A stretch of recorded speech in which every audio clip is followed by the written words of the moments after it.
Aloha, and welcome to the shadowy and darker side of the digital age.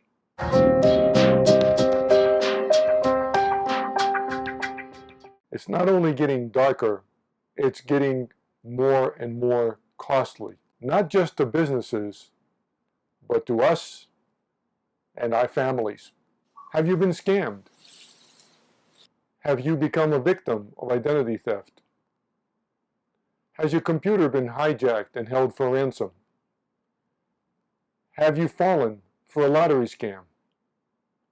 Have you invested and lost money in scam investments? Are you receiving calls from unidentified sources promising astronomical returns, threatening to put you into jail because of a failure to pay your taxes? Have you been requested to provide personal information like your social security number and other critical information for scammers to use in their mischief? Do you have elderly parents who have fallen prey to scammers or who are subject to the type of situations that we describe? Well, if they are, this series of video specials is a must-see for yourselves and your elderly parents. We're developing immersion videos like this one to inform, educate, and promote avoidance, prevention, and resolution of scams and fraud in an entertaining way. We are hoping that you will watch our series in its entirety here on this Olelo channel or in segments and share it with your family and friends. Keep in mind that Olelo will be archiving this series on Olelo Net on Demand. And you can access this video by Googling Olelo Net on Demand, inputting my name into the search box, and choosing this or any of the videos in this series. We also provide links on how you can access this series on YouTube.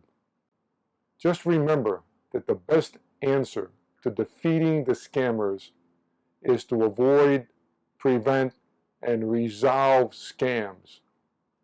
Report scams to the authorities so they can investigate and prosecute the scammers. That way, we'll all be winners, and we'll be safeguarding the assets and the security of our elders.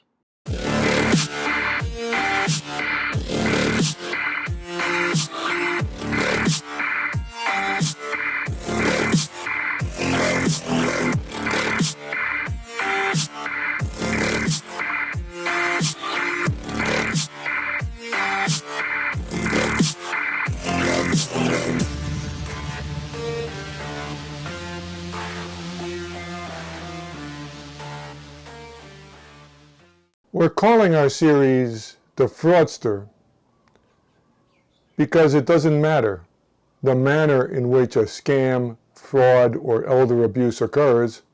It's a crime.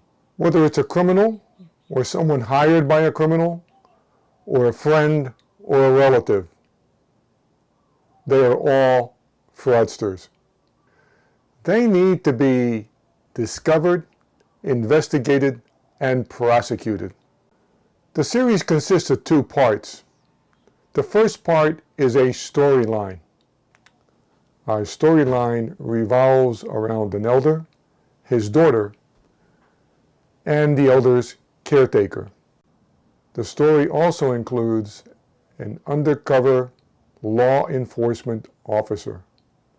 Our stories and characters are fictional. However, they are representative of the fraud and the scams that are committed every single day. The second part provides comments and information from extended interviews with experts relevant to the scams being portrayed. Big mahalo to our volunteer actors as well as to the experts who are dedicated to wiping out frauds, scams, and elder abuse.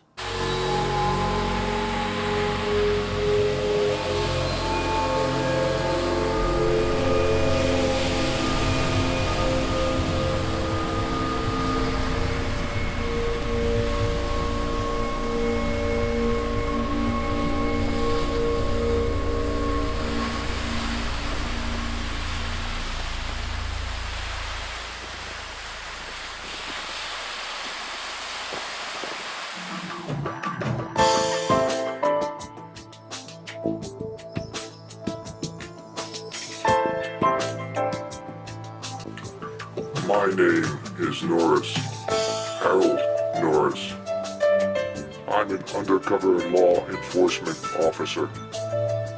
It is my job, my passion, my role in life to investigate and, when necessary, to seek felony charges against fraudsters. Why? They have no feelings. They will commit fraud and abuse for the money or just for the thrill of gaming the system. They don't care about the financial, emotional, or even physical damage they deliver to their victims.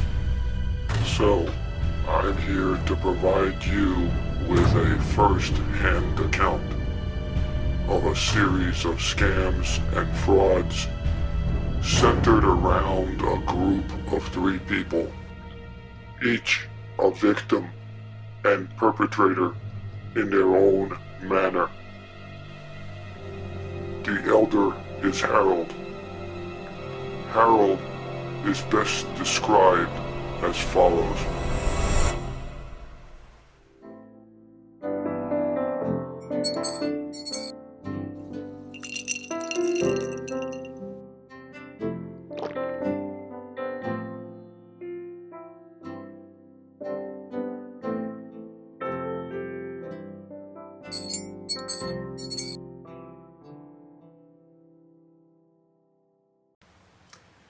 Gladys has always been special to me. I never did like her husband. I didn't know how much he meant to her until he disappeared. He's probably on some Pacific island living it up. Before his disappearance, Gladys and I were estranged. We had a falling out over her husband. After he disappeared, I decided to pay her a visit. She was a mess and getting worse. It woke me up just to how much she meant to me. So much so, I physically collapsed. There was no medical explanation. It's an age thing. Besides the care, she handles my financial affairs. She definitely spoils me. She's happy back at work being creative again. Hopefully she'll find someone special again and resume a normal life. As in any relationship, there are things that she does not know about me. There are things I don't dare do. We're going to follow Harold through his journey in the area of elder abuse. Gladys is his daughter. She suffered a terrible trauma which made her vulnerable. Briefly,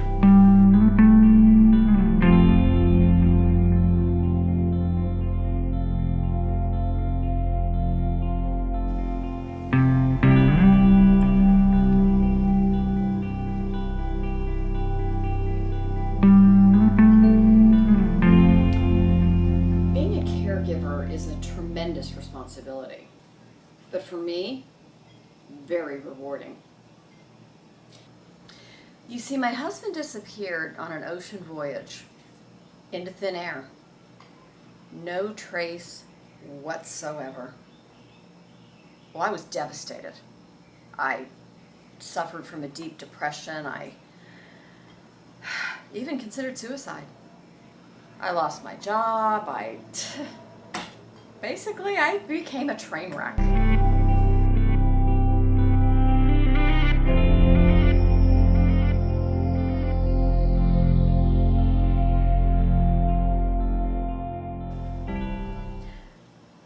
dad suddenly lost his mobility. He became dependent. He needed my care. So I jumped right in and became his caregiver. My life was renewed. I spend my days taking care of him, and I work at night. He's a great sleeper, so I know he's safe when I'm at work.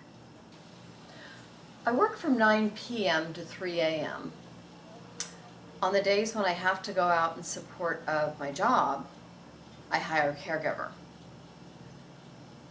Dad has a sunny disposition, very clever, very trusting. He's given me a general power of attorney, and I manage his financial affairs. He encourages me to invest and to take reasonable risks. And I have this investment genius who's going to make us a lot of money. Just you wait and see. I'm riding the perfect wave right now. I love my dad. And right now, he is my salvation.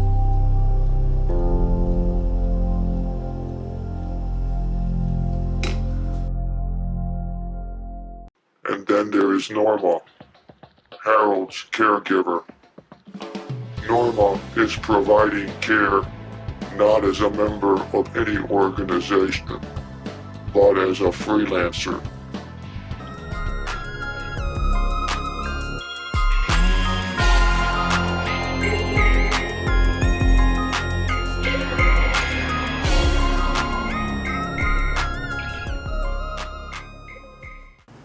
I freelance as an elder caregiver.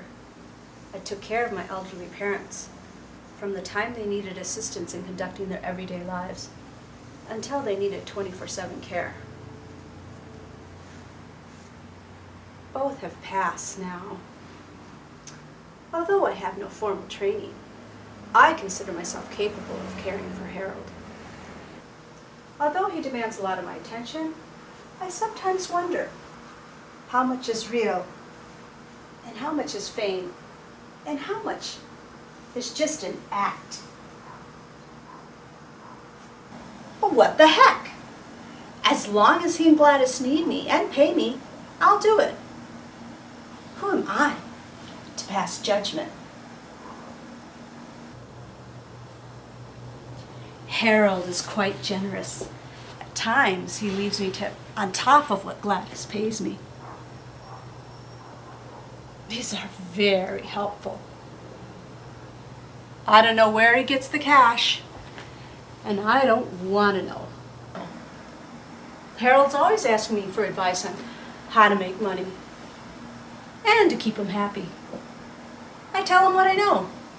Oh, I hear Harold calling me.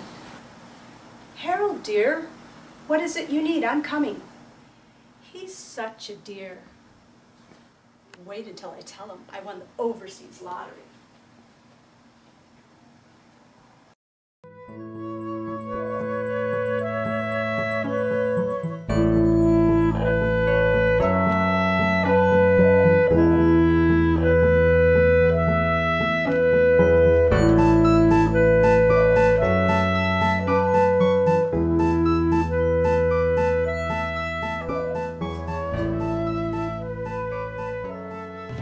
So this is a brief background on our case.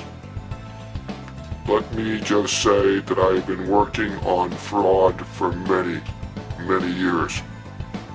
I've never encountered a group like this.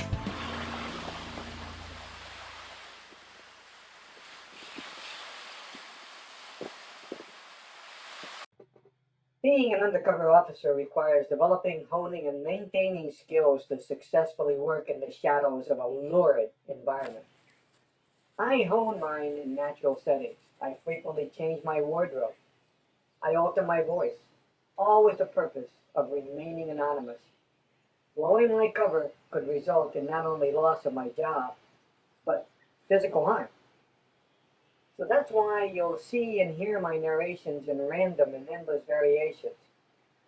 But Let's turn our attention to the fraudster. Fraudster loves people, especially those who fall for scams. A favorite is an investment scam.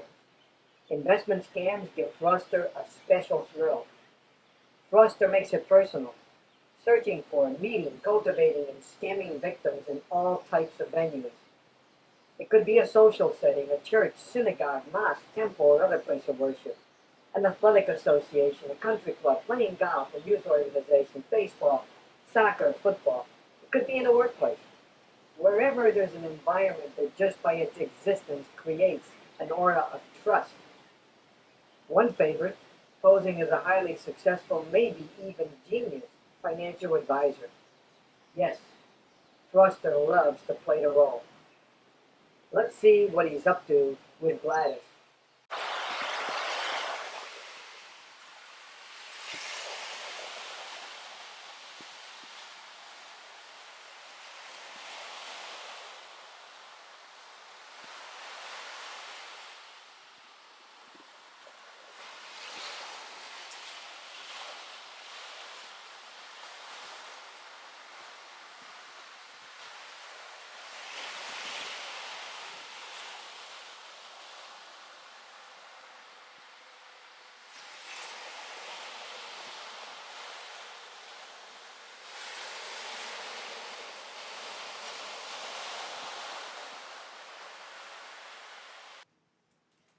Come on in.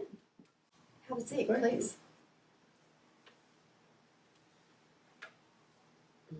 Oh, I love your house. Oh, why, thank you. How is your dear father? Oh, he's resting right now. Oh, I'm so sorry. I really wanted to meet him. You will. Well, that's wonderful. You know, in our last deal, with an investment of $1,000, you made $2,000. Quite good, no? Yes, yes, your lead and your connections certainly paid off for me. So, Madame, as I promised, I have found you an ideal place for you to invest with no risk. We can double your money, but unfortunately, this time it's going to take a lot more of investment. It's required a minimum of $25,000. That's quite a lot of money. But tell me about it. My uncle Ole knows the Minister of Finance, and he recently had lunch with him. And while they were having lunch, he mistakenly told him about a brand new oil firm, Irakoru, and is to start a new, absolutely huge oil extraction project. And that project will be announced tomorrow evening, your time. Since my uncle is an investment broker himself, he can easily invest the money before anyone else finds about this. I myself am investing $250,000 in this project. Be transferring the money to my uncle this very evening. Now, who knows? Your investment might quadruple on this one. Do not tell anyone, including your father, about this extraordinary opportunity. So what do you think? Well, I love it, but I don't have $25,000. However, my father does. And since I have general power of attorney, I could invest it for him. Our challenge is that since time is an essence, we're going to have to do this in cash or the equivalent. And we've got to do it really by this evening. Well, I can't withdraw $25,000. I could withdraw 10,000, and I could pay you a check for the balance.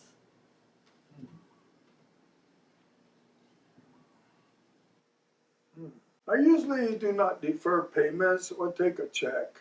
However, given that you're a very special client and this is being done for your elderly and ailing father, I agree this time.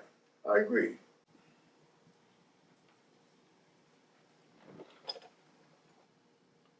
Do you want to drive? Or should I? No. Let me drive. It's the least I can do. Thank you. That will be very helpful indeed. Believe me, you will not regret placing your trust in me. It's all about trust, isn't it?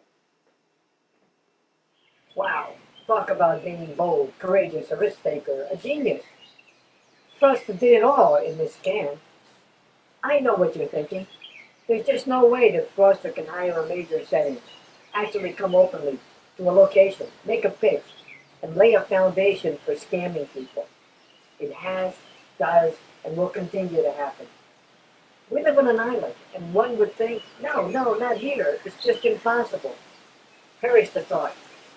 These frauds are all too real and have a devastating effect. Whatever money Foster takes in is hardly ever recoverable. Even when recoverable, it's a fraction of the amount collected. Let's review what happened to Gladys. Gladys was traumatically impacted by the disappearance of her husband. She had a breakdown, saved by her father, who, having become disabled, Harold is under her care. Her father's disability gave her new purpose, strength, and responsibility. Specifically, she has a general power of attorney, a legal document for her to act on her father's behalf when it comes to managing his assets. First lesson, make sure you know what a power of attorney is, the types of power to be granted, and what the holder of a power can and cannot do, and who's granted the power. So how did this scam get started? Well, Gladys learned about Foster, consulted his webpage, and attended one of Foster's seminars, investing $1,000. Foster's clever. He turned Gladys's $1,000 into $2,000. As a result, Gladys concluded, this guy is a genius. He's going to make us a ton of money. Wasting no time and having set the foundation, Foster quickly moves in for the kill. Foster does it face to face, meeting Gladys at her home, in her castle. His claim to genius? His contacts in a foreign country. My Uncle Ole knows the Minister of Finance, and he recently had lunch with him. And while they were having lunch, he mistakenly told him about a brand new oil firm, Irakoru, and it's to start a new, absolutely huge oil extraction project. And that project will be announced tomorrow evening, your time. But Fraudster uses many claims in numerous locations as his supposed source of inside information. The information is top secret. Do not tell anyone, including your father, about this extraordinary opportunity. Fraudster's purpose? Isolate Gladys. Keep her from consulting with anyone. He introduces the urgency. You've gotta invest tonight. He asks for $25,000, but Foster will take whatever amount he can. With Gladys, Foster stands to gain $10,000 in cash, perhaps another $15,000 in proceeds from a check. In the excitement, Gladys lets her good judgment get away from her. What can possibly go wrong? She agrees to invest her father's money. How can Gladys resist the possibility to quadruple her father's money? Remember what gives Gladys the right to invest her father's money: her general power of attorney to act on her father's behalf. Well, I love it, but I don't have $25,000. However, my father does. And since I have general power of attorney, I could invest it for him. Foster knows the key to success is to grab the money. So with success in sight, he offers to drive her directly to the bank. Foster knows that Gladys, armed with the power of attorney, will be given the money by the bank It's a state law. Even though Gladys is taken aback by Foster's offer of a lift, she agrees and even thanks him for his kind gesture. Believe me, you will not regret placing your trust in me. He makes a very cynical comment to the camera, warning each of us. Trust without verification is indeed a very risky business in making investments. So, whenever you run into a genius investor, do your due diligence. Is this genius even registered as a financial advisor? Trust, but verify. Otherwise, fraudster will be visiting your house, or worse yet, your elder's house, possibly even making payments to victims by using money he receives from other victims until I catch him and put him away for a very, very long time. But keep in mind that Gladys is willingly giving over her father's money to fraudster. She's not being coerced, just being lured by a scheme that is too good to be true, and it isn't. With money and the check in hand, fraudster can scram. Further, do not become part of fraudster's coconut wireless by recommending fraudster to friends or colleagues. Be wary of promises of returns based on secret, inside information, leading you to part with your or a loved one's hard-earned money into fraudsters' growing coffin. I can almost guarantee you that when I finally catch and prosecute fraudster, there won't be much of your money recoverable to return to you or your elders. However, fraudster will go to prison for a very, very long time. Little comfort to your empty wallet. It's all about trust, isn't it?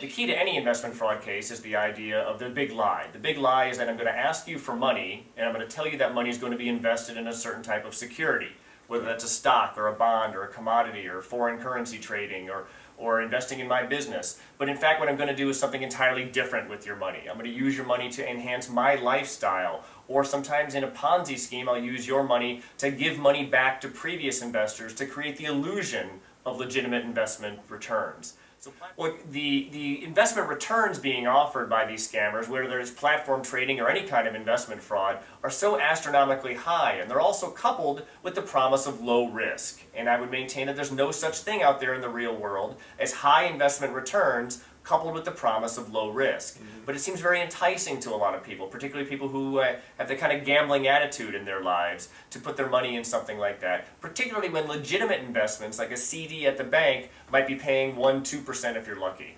Requirement to pledge to secrecy. Yeah. Don't tell anybody about this because it's special. The other element that is this aspect of having a special relationship Right. that allows you to get involved in something like Right, this. and that's part of the pitch also, is Yeah. that I can get you into this program, but Merrill Lynch can't, Bank Yeah. of Hawaii can't, First Yeah. Hawaiian Bank can't. Only I, because I have this special connection, this link into these secret programs in Europe. Yeah. That's part of the pitch, and that's why you're going to do business with me and not go to your bank. That there's also an element at some point about the immediacy of a need to make a decision rapidly. Yeah, because the door only opens for small windows of time to enter into these trading platforms. That's Yeah. part of the wrap, right? Yeah. And so the idea is that I need to do a quick and dirty background check on you to make sure you're not a Yeah. criminal, right? Right. Because we don't want any criminals involved in Sure. this. And Yeah. so it creates that sense of urgency in the intended victim that they Yeah. want to get this thing done. And the idea that it's some kind of exclusive club that not everybody can enter is also very attractive to many of the victims. And the amount of money is pretty significant. How do they? Usually at the very beginning, before you have that sit-down meeting, they ask for your past 3 or 4 months of bank statements. They want to see how much money you have on hand that you can Yeah. enter into these programs. Okay. And you'll be shocked to learn, Leo, they'll be happy to take whatever you got. If you have $10,000 available, they can put it into these fake trading programs to Yeah. generate $1 million. And Yeah. the investment returns being offered are always astronomical. The amount of money they're willing to take from you, that's pretty flexible. At the very least, is a very first step of evaluating the legitimacy of an investment. Is the person offering this to me licensed to give me this investment to begin with? So you find out not licensed. Bells should go off right there. Bells should go off, This person okay. right now is breaking any number of state securities laws by even offering this investment in the state of Hawaii. So what should the person do who's been approached on this basis? What should the person do? Well, my perfect world would be to call me, you know, right? Because I love working. 24/7? I love working these cases. If you call the FBI at 808-566-4300 Yeah. and tell them you suspect an investment fraud has taken place, eventually that complaint's going to make its way to my desk, and we can begin assessing, is this worthy of a federal investigation? If for some reason you want to speak to someone smarter and better looking, you can call the DCCA Securities Enforcement Branch, right? They do a great job. There are your securities regulators are looking out for you, Okay. and they can take the first blush at the case, and they'll bring me in if they feel it's appropriate. Okay, so what information do you need to be able to assess? You got, this call comes in, an individual's on the line. What should that individual be prepared to provide? Well, I'd love to hear them recount to me the investment that's being offered to them. Okay. I'd also like to know who's offering that investment. If they have a name, that's great. If they have a name and an address, even better. If they have a phone number, I can work backwards from that. You know, I'd like to know how they found out about this investment. I'd like to know if they know of anyone else who might have invested already, any victims that exist, so we can begin branching this thing out and making this more than just a one-victim case. These con men who are stealing money from people in an investment for fake investments are not taking that money so they could put it in their 401k for a rainy day. They're taking that money so they could spend it. And so if we can locate any assets whatsoever, whether they're sitting in a bank account or whether they've been converted to Porsches, any assets out there that we can seize that are derived from that criminal activity, we'll seize it, forfeit that, and then get the money back to the victims. I have to tell you though, that's very rare. By the time our phone rings, usually the money's been spent by the